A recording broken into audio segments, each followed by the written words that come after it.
नमस्कार साथियों, आप लोग को हमारे चैनल ITN SRK झा में स्वागत है। आज का टॉपिक हम लोग का है एडजस्टेबल रेंज। इसमें हम लोग एडजस्टेबल रेंज का परिचय, मेकिंग मटेरियल,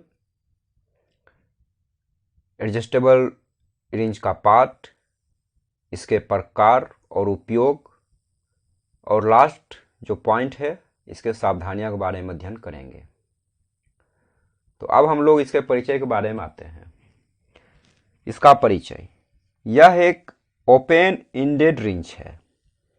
इसे एक हेड होता है जिसका आकार निश्चित नहीं होता है।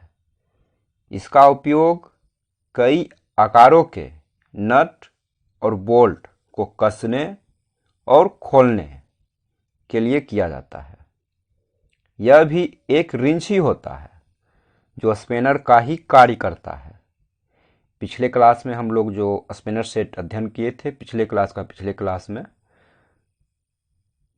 वही बारे में बोल रहे हैं कि स्पैनर का ही कार्य करता है। स्पैनर और एडजस्टेबल रिंच में अंतर सिर्फ इतना होती है कि इसे आवश्यकता अनुसार खोला और बंद किया जाता है। इसका आकार 15, 20, 25 या 30 सेंटीमीटर लंबाई में होता है। इलेक्ट्रीशियन वालों के लिए 20 सेंटीमीटर लंबा एडजस्टेबल रिंच उपयुक्त होता है। मेकिंग मटेरियल जो होती है यह कार्बन स्टील का बना हुआ होता है। अब हम एडजस्टेबल रिंच को देखते हैं। ये देखिए एडजस्टेबल रिंच।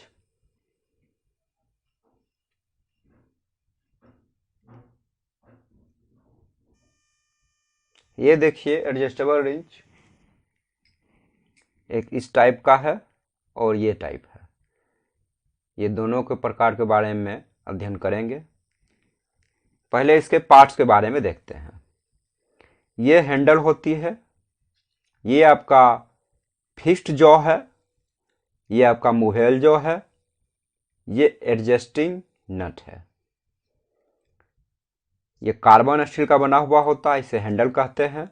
ये फिक्स्ड जॉ, ये मूवेबल जॉ और ये एडजस्टिंग नट। इसी को इस तरह से मूव करने पर ये आगे पीछे होते हैं। इसके प्रकार के बारे में अध्ययन करते हैं। इसके 5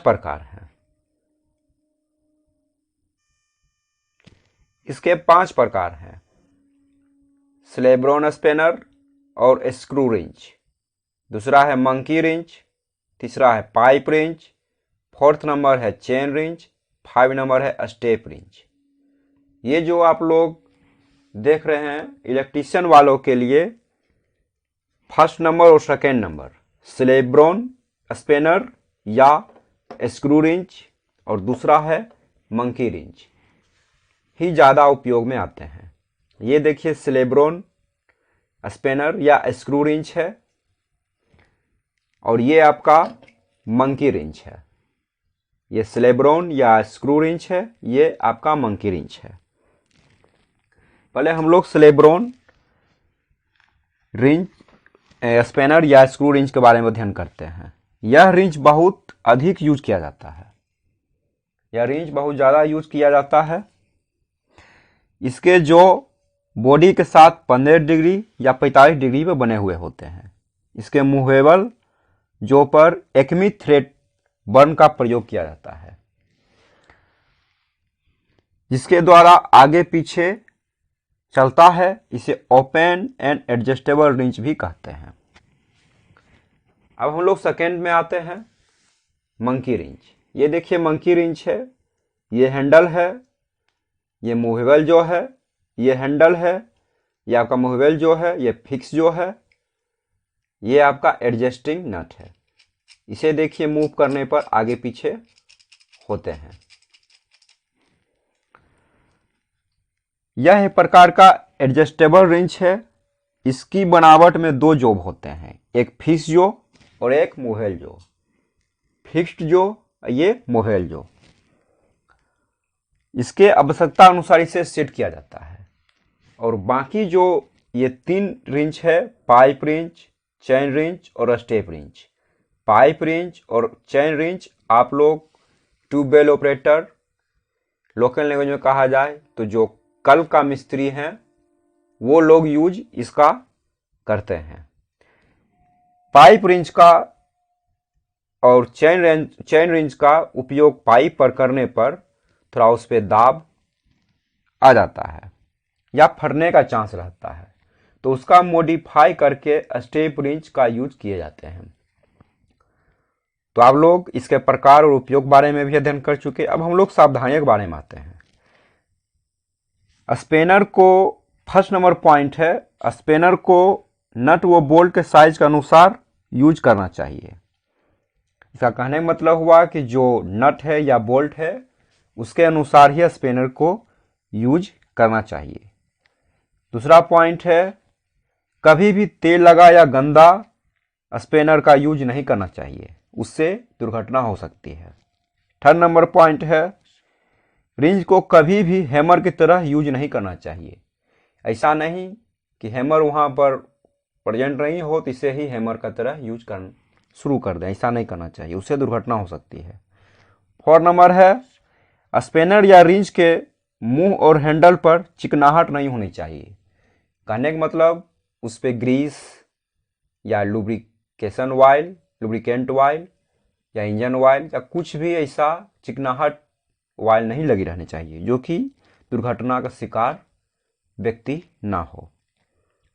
5 नंबर है, जंग लगे नट और बोल्ट को खोलने से पहले उस पर मिट्टी का तेल अवश्य लगाना चाहिए। मिट्टी का तेल लगाने से उसका थ्रेड साफ हो जाती है और दुर्घटना होने की संभावना कम होती है जब हम लोग स्पेनर का यूज करते हैं। स्पेनर 6 नंबर है, स्पेनर या रिंच पर आवश्यकता से अधिक ताकत नहीं लगाना चाहिए। कहने का अर्थ ये हुआ कि जितना हमें उसमें टॉर्क की ज़रूरत है उतना ही टॉर्क देना है, ये नहीं कि बहुत ज़्यादा ताकत लगा देंगे तो हो सकता है नट स्लिप हो जाए, स्पिनर मेरा स्लिप हो जाए या नट टूट जाए, तो मेरा जो जॉब रहेगी वो भी खराब होगी और साथ में हम लोग को चोट लगने का संभावना भी ज़्यादा बढ़ जाएगी। इसलिए ऐसा नहीं करना है। तो हम लोग एडजस्टेबल रिंच के बारे में अध्ययन कर चुके हैं। अब हम लोग नेक्स्ट क्लास में मिलेंगे एक नए टॉपिक के साथ। तब तक के लिए क्लास को मैं यहीं तक रखता हूँ। धन्यवाद।